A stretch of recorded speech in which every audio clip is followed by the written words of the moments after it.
Black Cauldron is like a blanket that covers the dark days of Disney, which is kind of hard to believe now given their monolithic status in the entertainment world today. But the 1980s were a rough time for the House of Mouse. And to put a damper on things even further, the Black Cauldron had only taken in half as much as it cost to make. It is actually one of the studio's most notorious failures, and even the production was plagued with a variety of problems. But there are some things that you might not know about this movie, so let's get into it.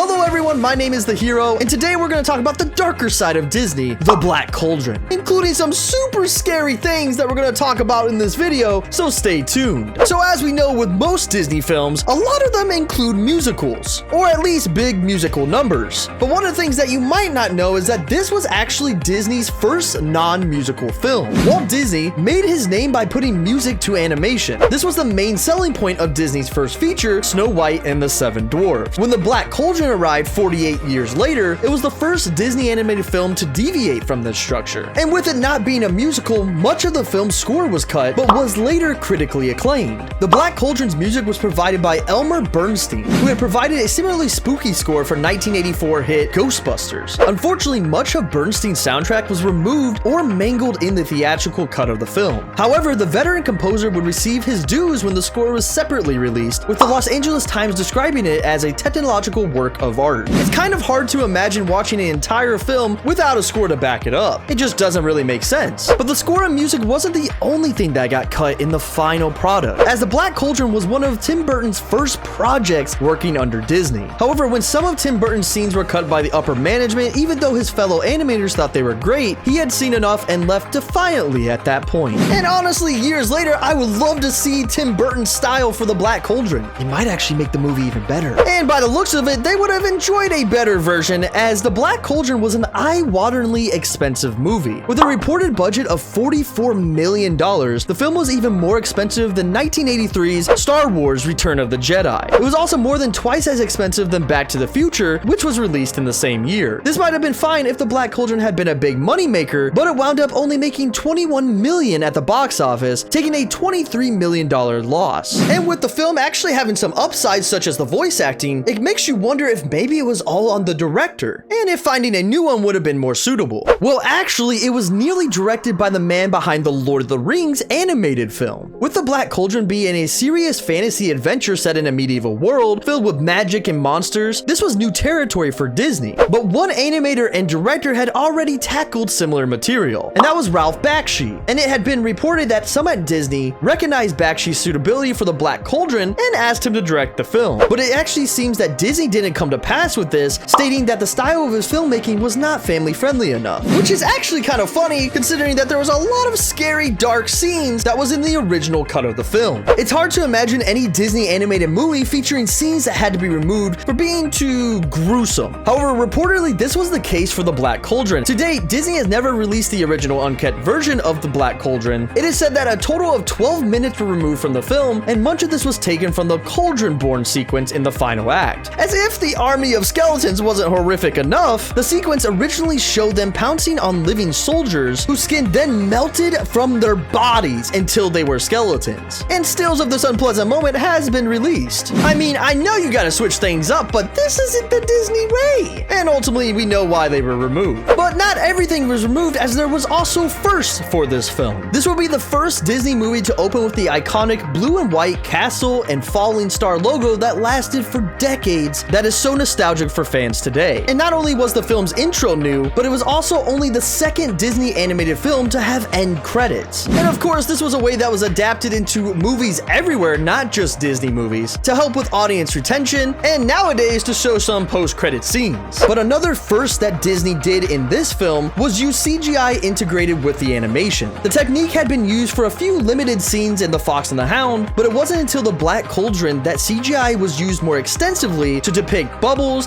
a floating orb of light, and the cauldron itself. Another new technology that was used for the first time on the Black Cauldron was APT, or Animation Photo Transfer Process. This consisted of taking pictures of the original animation cells with high contrast lithofilm. The process improved the look of the hand-drawn animation, but eventually CGI technology rendered the method obsolete. And one of the craziest things about this is nowadays, we can't even imagine a film without CGI sometimes because scenes would just look super awkward. And talking about awkward, the Horned King wasn't actually the main villain. In the midst of all the behind-the-scenes drama, including animators leaving, the script for the Black Cauldron actually changed a lot. A huge team of close to 20 people were credited as having worked on the story for the film. One key decision that made the Black Cauldron stand apart from the source material was the promotion of the Horned King to lead villain. In the novels, this character was by no means the chief antagonist and just one among a large number of characters featured. The Black Cauldron can be said to be one of the most controversial films ever released by Disney, including being so dark it almost got a PG-13 rating. And with more facts and discoveries coming to light about the film, is there something I missed in this video? And if so, leave a comment and let me know. Thank you guys so much for watching this video, and if you guys enjoyed it, make sure you guys leave a like, subscribe, and hit that bell icon. And also, go check out this video right here because YouTube recommends it and they know what you like. Also, there's a playlist right here. You're gonna enjoy the things that you missed. And until the next video, as I always say, stay nerdy, stay geeky,